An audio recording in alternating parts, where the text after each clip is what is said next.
Hello students, welcome to Aryan classes. તમારા બધાનું આર્યન ક્લાસીસની અંદર હાર્દિક સ્વાગત કરું છું. કાલે આપણે પ્રશ્નપત્ર 1 તત્વજ્ઞાનમાં આપણે પ્રશ્નપત્ર 1 અને 2 જોઈ ગયા હતા. આજે આપણે પ્રશ્નપત્ર 3 ઉપર જવાના છીએ. ગાલા અસાઇનમેન્ટના ની અંદર 3 પ્રશ્નપત્રો અપલોડ કરી દીધા છે. ના જોયા તો એકવાર જઈને જોતા આવજો. બીજું કે આ પ્રશ્નપત્રની અંદર તમને આપણા વિભાગ એની અંદર જે 20 પ્રશ્નો પૂછાય છે એ 20 પ્રશ્નોનું સોલ્યુશન એકદમ મસ્ત અને ક્લિયર એન્ડ કટ કરીશું. કારણ કે એને રિલેટેડ બીજા કોઈ પણ પ્રશ્નો પૂછાય તો તમારો એક પણ માર્ક્સ જવો જોઈએ નહીં. બીજું કે તત્વજ્ઞાન ભણવાની એટલી મજા આવે અને તત્વજ્ઞાન એક એવો વિષય છે, રોકડીયો વિષય છે. તમે ધારો તો એની અંદર 100માંથી 90 માર્ક્સ પણ લઈ શકો અને 100માંથી 100 પણ લઈ શકો, પણ તમારી કાબિલિયત હોવી જોઈએ ભણવાની અને મહેનત કરવાની, તો આવે. બાકી વાતો કરવાથી કંઈ થાય નહીં. સાચી વાત. ચલો, અહીંયા તમને વિકલ્પો કહે છે. પહેલો પ્રશ્ન કહે છે કે નીચેનામાંથી કયું વિધાનનું રૂપ સ્વવ્યાઘાતી છે? આપણને ખબર છે કે વિધાનોના રૂપ કેટલા અને કયા કયા? તો વિધાનોના રૂપ કેટલા છે? 3. કયા કયા? સ્વવ્યાઘાતી, પરાયત અને ત્રીજું રૂપ જે હોય ને એ તમે મને કોમેન્ટમાં જણાવજો. બધું હું કહી દઈશ તો તમે ક્યારે બોલશો? તમારે કંઈક બોલવું તો પડશે જ ને. આ તો કોમેન્ટમાં જણાવજો એમ. ઓકે, ચલો અહીંયા તમને કહ્યું છે સ્વવ્યાઘાતી રૂપ. કયું રૂપ? સ્વવ્યાઘાતી. તો જુઓ, તમને અહીંયા 4 ઓપ્શન આપેલા છે ને બેઠો ઓપ્શન આપણે ભણ્યા હોય ને તો ખબર હોય કે સ્વવ્યાઘાતી રૂપ એટલે પી સમુચ્ચય નિષેધ પી. તમારો જવાબ આવશે બી. હવે આ કેવી રીતે આવે ને કેવી રીતે ન આવે એ તમને ખબર હશે, કારણ કે આની અંદર કંઈ વિશેષ સમજાવવા જેવું નથી એટલે સમજાવતી નથી. ઓકે, ચલો બીજા પ્રશ્ન ઉપર જઈએ. તો કે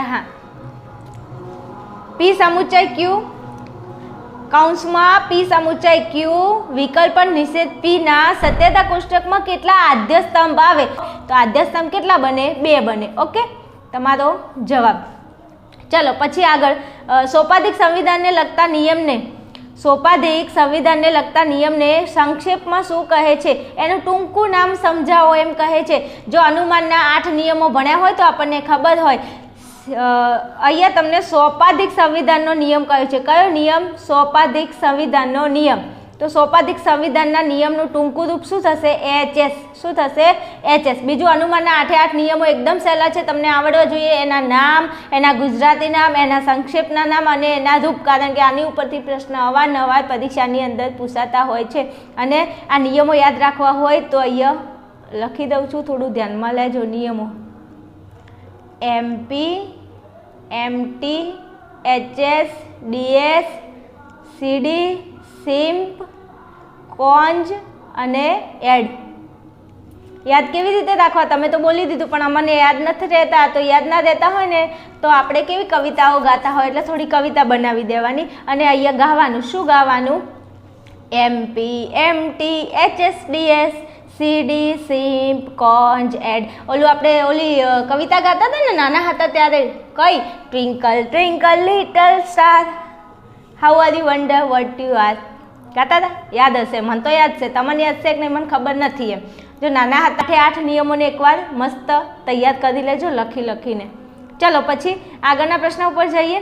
1 થી વધુ આધાર વિધાનોને કયા તાર્કિક કારક વડે જોડવામાં આવે છે?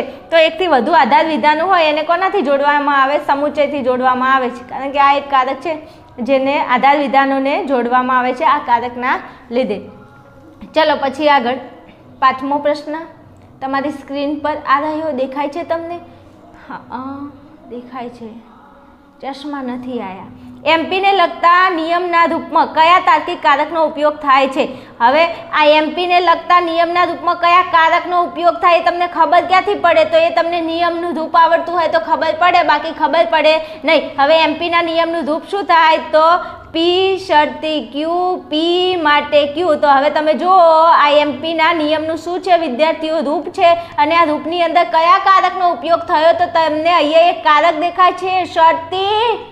મારી સામે જો તો નથી જોવું, એની જોડે ટાઈમ નથી તારી સામે જોવાનું. તો અહીંયા દેખાય છે શરતી. તો જો અહીંયા જવાબમાં કે શરતી છે. આ શરતીનું પ્રતીક આપેલું છે, દેખાય? તો કે હા. તો એમપીને લગતા નિયમના રૂપમાં કયા તાર્કિક કારકનો ઉપયોગ થાય છે? તો કે શરતીનો ઉપયોગ થાય છે. કોનો? શરતીનો. કોઈની જોડે શરત નથી લગાવવાની. શરતી એક કારક છે, ખબર છે ને? હા. અને કારકો કોને કહેવાય? વ્યાખ્યા મોસ્ટ IMP છે, તૈયાર કરી લેજો. ના આવડતી હોય તો એકવાર જોઈ કે સાદા વિધાનમાંથી સંયુક્ત વિધાનની રચના કરતા શબ્દ જૂથને શું કહેવાય? તાર્કિક કારકો કહે છે. અને તાર્કિક કારકોને બીજા કયા નામે ઓળખવામાં આવે છે? તો કે તાર્કિક કારકોને તાર્કિક સંયોગી તરીકે ઓળખવામાં આવે છે. આ પણ પ્રશ્ન મોસ્ટ IMP છે, એકવાર જોઈ લેજો. ચલો છઠ્ઠો પ્રશ્ન, સરલીકરણને લગતા નિયમોમાં કયા તાર્કિક કારકનો ઉપયોગ થાય છે? જો ઉપર પણ એક પ્રશ્ન આવી ગયો અને હવે પાછો નીચે પણ એક પ્રશ્ન આવી ગયો અને આ અનુમાનના 8 નિયમમાંથી પ્રશ્ન છે. દેખાય છે? તો કે હા દેખાય છે. તો સરલીકરણને લગતા નિયમો કયા કારકનો ઉપયોગ થાય? જો આ નિયમ આવડતો હોય ને અને એનું રૂપ આવડતું હોય તો તમને તાર્કિક કારકની ખબર પડે, બાકી ખબર પડે નહીં. ચલો હવે સરલીકરણનો જે નિયમ છે તો આ નિયમની અંદર કોનો ઉપયોગ, કયા કારકનો ઉપયોગ થશે? તો સમુચ્ચયનો ઉપયોગ થશે. કેવી રીતે? તો ખબર છે આપણને, પી સમુચ્ચય ક્યુ માટે પી, અથવા તો ક્યુને પણ તમે નીચે ઉતારી શકો, બંને સાચું જ છે. ઓકે, તો સરલીકરણને લગતા નિયમ જુઓ, અહીંયા કયું કારક આવે છે? જો રૂપ આવડતું હોય તો આવડે અને બાકી આવડે નહીં. અહીંયા સમુચ્ચય કારક તરીકે આવે છે, દેખાય છે? હવે આવા 8માંથી કોઈ પણ નિયમ તમને પૂછી લે તો પછી શું કરવાનું? તો રોવા નહીં બેસવાનું, 8 નિયમોના રૂપ એકવાર કડાકડ તૈયાર કરી લેવાના. ઓકે, અને ના થતા હોય ને તો હું વિડીયો બનાવું, એકવાર જોઈ લેજો, એટલે જિંદગીમાં ક્યારે ભૂલાશે નહીં એમ. ચલો આગળના પ્રશ્ન ઉપર જઈએ.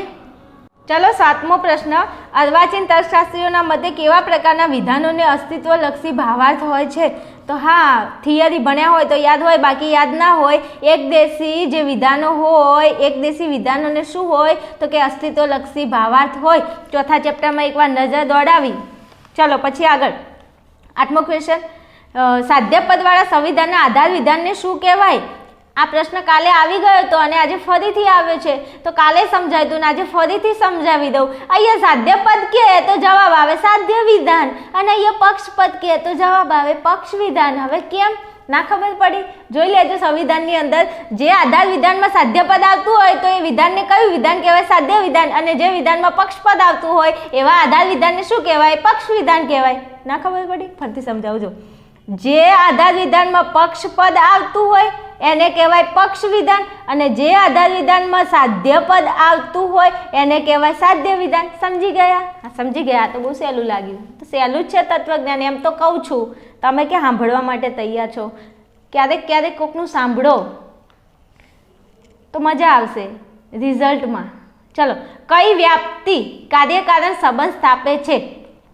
તો જો અવૈજ્ઞાનિક વ્યાપ્તિ તો આવતી જ નથી, નિગમન એ આવતી જ નથી, એટલે 2 ઓપ્શન તો એમને એમ ગયા. આવે સાદી ગણનામૂલક વ્યાપ્તિ અને વૈજ્ઞાનિક વ્યાપ્તિ. તો આપણને ખબર છે કે વૈજ્ઞાનિક વ્યાપ્તિ એ શું કરે છે? કાર્યકારણનો સંબંધ સ્થાપે છે. તો જવાબ તમારો શું આવશે? વૈજ્ઞાનિક વ્યાપ્તિ. કાર્યકારણનો સંબંધ એટલે ખબર છે ને કે દુનિયાની અંદર દરેક બનાવનું કોઈને કોઈ કારણ હોય છે, કારણ વગર કશું શક્ય બનતું નથી. તેને શું કહેવાય? કાર્યકારણનો નિયમ કહેવાય. કહેવાય? તો કે કહેવાય. આ બધું યાદ હોવું જોઈએ, ત્યારે તત્વજ્ઞાનની તૈયારી કહેવાય, બાકી તો તમને મુબારક. ચાલો પછી 10મો ક્વેશ્ચન, કઈ વ્યાપ્તિ રીતિમાં 2 ઘટનાઓમાં પરિવર્તન થતું હોવું જોઈએ?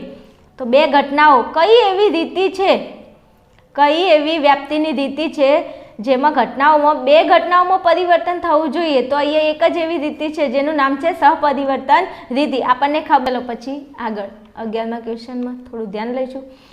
તો વ્યાપ્તિ સંબંધની રજૂઆત કરતા સર્વદેશી વિધાનને શું કહેવાય? કાલે આ પ્રશ્ન આવી ગયો અને આજે ફરી થયો, તો એનો મતલબ એવો થાય કે આ પ્રશ્ન મોસ્ટ આઈએમપી કહેવાય. વારંવાર આવે છે તો એ વારંવાર આવતો હોય એને પહેલાં તૈયાર કરવાનો. તો તમારે આને પહેલાં તૈયાર કરવો પડે અને કશું નહીં, જવાબ અંદર આવે છે, દેખાતું નથી. અહીંયા વ્યાપ્તિ સંબંધની રજૂઆત કરતા સર્વદેશી વિધાનને શું કહેવાય? અહીંયા આગળ વ્યાપ્તિ આવે છે તો જવાબ તો યાદ રહી જાય. શું કહેવાય? વ્યાપ્તિ કહેવાય. શું? વ્યાપ્તિ કહેવાય. ચલો આગળના પ્રશ્ન ઉપર જઈશું. ચલો 12મો ક્વેશ્ચન, અનુમાન પ્રમાણ કયા પ્રમાણ પર આધારિત છે? અનુમાન પ્રમાણ કયું પ્રમાણ? અનુમાન પ્રમાણ. તો જવાબ એક જ છે, આ અર્થાપત્તિ, ઉપમાન અને શબ્દ. બિલકુલ જવાબમાં નહીં આવે. જવાબ શું આવશે? પ્રત્યક્ષ પ્રમાણ. અનુમાન પ્રમાણ કયા પ્રમાણ પર આધારિત છે? તો પ્રત્યક્ષ પ્રમાણ પર આધારિત છે. આપણને ખ્યાલ હોવો જોઈએ. ના ખ્યાલ હોય તો એકવાર ચેપ્ટરમાં નજર દોડાવવાની. ચેપ્ટર બહુ સહેલું છે. મૂલ્ય તરીકે સુંદર કેવા પ્રકારનું છે? આ પ્રશ્ન પણ કાલે આવી ગયો. જે પ્રશ્ન આવી ગયો હોય એ પ્રશ્ન કેવો હોય? મોસ્ટ આઈએમપી હોય, તો એને તૈયાર કરી નાખવો પહેલાં. હવે અહીંયા જો સુંદર, સુંદર એટલે આપણે જેઠાલાલના શાળાની વાત થતી નથી અને એમને કે 36નો આંકડો છે એ પણ તમને ખબર હશે. નહીં જોવાની હો, ભણવાનું કરો, હાલ ભણી દો પછી જોજો. તો સુંદર એ કેવા પ્રકારનું મૂલ્ય થશે? આનંદદાયક મૂલ્ય થશે. ચલો, સત્યને સર્વોપરી કોણ માને છે? તો આ તો તમને ખબર ના હોય ને તો ઢાંકણીમાં પાણી લઈને ડૂબી ના મરાય. શું કરાય? પ્રશ્ન તૈયાર કરાય. સત્યને સર્વોપરી કોણ માને છે? ગાંધીજી. કોણ? ગાંધીજી માને છે. અને પહેલાંથી આપણને ખબર છે કે આપણા ગાંધી બાપુ એ સત્ય અને અહિંસાના શું હતા? ગાંધી બાપુએ સત્ય અને અહિંસાને સર્વોપરી માનતા હતા. ચલો પછી બીજું, ગાંધી બાપુને યાદ કરો તો ગર્વથી યાદ કરવાનું મન થાય. કેમ કે ગાંધી બાપુએ આપણા દેશને આઝાદ કરવા માટે બહુ લડતો કરી છે અને એવું વસ્તુ સહન કર્યું છે જે લગભગ આપણે સમયમાં હોય તો ના જ કરી શકીએ એમ. કારણ કે બહુ જ એમને એવું કામ કર્યું છે કે અત્યારે આમ એમનું નામ લઈએ ને તો પણ આપણને ગર્વ થાય. ગાંધીજી આપણા ગુજરાતના હતા, પોરબંદરના હતા, એ પણ તમને ખબર હોવી જોઈએ. ના, અમને તો ખાધાની જ ખાલી ખબર હોય છે, ખાધાની ખબર નથી રાખવાની. ચલો પછી આગળનો ક્વેશ્ચન, 15મો ક્વેશ્ચન, ધર્મની આગવી વિશેષતા. ધર્મની આગવી વિશેષતા એટલે શું? તો ધર્મની આગવી વિશેષતા એટલે ભક્તિ. ધર્મની આગવી વિશેષતા એટલે ભક્તિ, અને ભક્તિ એટલે ધર્મની આગવી વિશેષતા. તમને બે પ્રકારે પ્રશ્ન પૂછાય તો ધ્યાન રાખજો. ધર્મની આગવી વિશેષતા કે તો ભક્તિ, અને ભક્તિ એ કોની આગવી વિશેષતા છે? તો ધર્મની. આ બે પ્રશ્નો ગમે તેમ પૂછાય, ધ્યાન રાખજો. ચલો પછી આગળ 16મો ક્વેશ્ચન, માનવીને માનવ બનાવનારું તત્વ કયું છે? હવે આપણને એક વસ્તુ ખબર છે કે આપણે જો માણસ બનીને રહે છે ને તો એના પાછળ એક તત્વ કામ કરે છે, અને જે તત્વ છે ધર્મ. ખબર પડે છે? તો કે હા, આપણો ધર્મ એ એવો છે, એ એવું તત્વ છે જે માનવીને માનવ બનાવે છે. નહીં તો પશુઓ અને આપણામાં કોઈ ફરક છે નહીં. આ ચેપ્ટરની અંદર એ મુદ્દો આવે છે કે મનુષ્ય અને પ્રાણીમાં કોઈ ફરક નથી, પણ મનુષ્યને પ્રાણીથી અલગ કરનારું કોઈ તત્વ હોય તો એ તત્વ શું છે? એ તત્વ ધર્મ છે. એટલે ધર્મના કારણે આપણે ટકી રહ્યા છીએ એ આપણને ખબર હોવી જોઈએ. ચલો પછી 17મો ક્વેશ્ચન, હિન્દુ ધર્મનો ઉદ્ભવ ક્યાં થયો તો? ભાઈ હિન્દુ ધર્મનો ઉદ્ભવ ક્યાં થયો તો? ભારતમાં થયો તો. આ પ્રશ્ન પણ કાલે આવી ગયો છે, તો આ પ્રશ્નને તમારે શું કરવાનું? મોસ્ટ આઈએમપી તૈયાર કરી દેવાનો. જો 9મું ચેપ્ટર વિદ્યાર્થીઓ એટલું સહેલું છે, 9મા ચેપ્ટરમાંથી તમને વિભાગ ઈની અંદર 2 ક્વેશ્ચન પૂછાશે 5-5 માર્ક્સના. તો મારું એવું માનવું છે કે તમે 9મા ચેપ્ટરમાંથી એક પણ પ્રશ્ન તમે મૂકતા નહીં. જો તમારે સારી ટકાવારી, સારો સ્કોર કરવો હોય તત્વજ્ઞાનની અંદર તો. બાકી તમારી મરજી. અને બીજું કે હજુ હું ચેપ્ટર અપલોડ કરીશ, એકવાર ચેક કરી લેજો, તમને પણ મોજ પડી જશે ભણવાની. એકદમ શોર્ટ ટ્રિક સાથે દરેક ચેપ્ટરને હું અપલોડ કરીશ તે. ચલો, હિન્દુ ધર્મનો ઉદ્ભવ ક્યાં થયો? ભારતમાં થયો. તો ભારતમાં બીજા એવા કયા 3 ધર્મો છે જેનો ઉદ્ભવ ભારતમાં થયો છે? મેં કાલે કહ્યું હતું કે તમે કોમેન્ટની અંદર જણાવજો, અને આજે ફરીથી કહું છું કે આ પ્રશ્નનો જવાબ તમે કોમેન્ટની અંદર જણાવજો. કંઈક હતા બીજા 3 ધર્મો, કારણ કે ટોટલ 4 ધર્મનો ઉદ્ભવ ક્યાં થયેલો છે? ભારતમાં. હું હાલ તમને જવાબ નથી આપતી. ચલો પછી 18મો ક્વેશ્ચન, જગતના વિદ્યમાન ધર્મોમાં સૌથી પ્રાચીન ધર્મ કયો છે? જગતના વિદ્યમાન ધર્મોમાં સૌથી પ્રાચીન ધર્મ. જો આનો એક કોઠો આપેલો છે, તમે ચેક કર્યો હોય તો તમને 100% આનો જવાબ આવડે, પણ આપણે ચેક જ ના કર્યો હોય તો તકલીફ થાય. તો જો પ્રાચીન ધર્મ કયો ધર્મ છે? હિન્દુ ધર્મ. આપણો હિન્દુ ધર્મ એ સૌથી પ્રાચીન. પ્રાચીન એટલે જૂનો. પ્રાચીન એટલે જૂનો. જો તમને અહીંયા જગતના વિદ્યમાન ધર્મોમાં સૌથી પ્રાચીન કહે તો હિન્દુ આવશે, પણ તમને અર્વાચીન કહે, શું અર્વાચીન ધર્મ કહે તો તમારો જવાબ શું આવશે? શીખ ધર્મ. પ્રાચીન કહે તો હિન્દુ, અર્વાચીન કહે તો શીખ ધર્મ. અર્વાચીન એટલે હમણાંનું જે હોય, અને પ્રાચીન એટલે બહુ જૂનું હોય. સમજી ગયા? તો કે હા સમજી ગયા. ચલો આગળ પ્રશ્ન ઉપર જઈએ. ચલો 19મો ક્વેશ્ચન, ચિત્તની બધી જ વૃત્તિઓનો નિરોધ ચિત્તની કઈ અવસ્થામાં થાય છે? તો નિરોધ એ કઈ અવસ્થામાં થશે? નિરુદ્ધ અવસ્થામાં. ચિત્તની બધી જ વૃત્તિઓનો નિરોધ ચિત્તની કઈ અવસ્થામાં થાય? તો એકમાત્ર અવસ્થા જેનું નામ આવશે નિરુદ્ધ અવસ્થા. 10મું ચેપ્ટર ઈજી છે ને? તમને બધું ઈજી જ લાગે છે, અમને જ હાર્ડ પડે છે. તમે ભણો તમને ઈજી જ લાગશે. ચલો, અષ્ટાંગ યોગમાં બહિરંગો કેટલા છે? Most IMP question. કેમ કે આ બહિરંગોવાળો પ્રશ્ન કાલે આવી ગયો ને આજે ફરીથી આવ્યો, તો ફરીથી આવે તો શું કરવાનું? કંઈ નહીં, તૈયાર કરવાનું. તો બહિરંગો કેટલા? 5. કાલે મેં તમને સમજૂતી સાથે સમજાવ્યું ને આજે ફરીથી સમજાવી દઉં. અષ્ટાંગ એટલે 8. હવે તમે મને એમ કહો કે અષ્ટાંગ યોગના અંગો કેટલા? તો કે 8. કયા કયા? યમ, નિયમ, આસન, યમ નિયમ આસન, પ્રાણાયામ, પ્રાણાયામ, પ્રત્યાહાર, ધારણા, ધ્યાન અને સમાધિ. આ શું છે વિદ્યાર્થીઓ? તો આ અષ્ટાંગ યોગના 8 અંગો છે. યમ, નિયમ, આસન, પ્રાણાયામ, પ્રત્યાહાર, ધારણા, ધ્યાન અને સમાધિ. એમાંથી અહીંયા યમ, નિયમ, આસન, પ્રાણાયામ અને પ્રત્યાહાર આ 5 શું છે? બહિરંગો છે. અને આ 3 ધારણા, ધ્યાન અને સમાધિ આ શું છે? અંતરંગો છે. તો પરીક્ષામાં તમને કોઈ પણ પ્રશ્ન પૂછાય બહિરંગો કેટલા? તો 5. એમ કે બહિરંગો કેટલા અને કયા કયા? તો બહિરંગો 5. યમ, નિયમ, આસન, પ્રાણાયામ, પ્રત્યાહાર. અને એમ કહે કે અંતરંગો કેટલા? તો 3. કયા કયા? ધારણા, ધ્યાન, સમાધિ. આ કાલે સમજાય તો આજે ફરી સમજાવ્યું. એકવાર ધ્યાનથી જોઈ લેવું, તૈયાર કરી લેવું, પરીક્ષામાં પૂછાશે આમાંથી કોઈ પણ ક્વેશ્ચન. ઓકે. બીજું, મેં તમને 20 પ્રશ્નો ભણાવી દીધા. તો કે હા, ભણાવી દીધા. જો તમને મારી મેથડ સેટ થતી હોય, તમને ખબર પડતી હોય, હું ભણાવું એમાં તમને ખબર પડતી હોય તો જરા કોમેન્ટમાં જણાવજો અને તમારી પ્યારી પ્યારી કોમેન્ટ કરજો. તો બીજા નવા વિડીયો તમારી માટે આવતા રહેશે.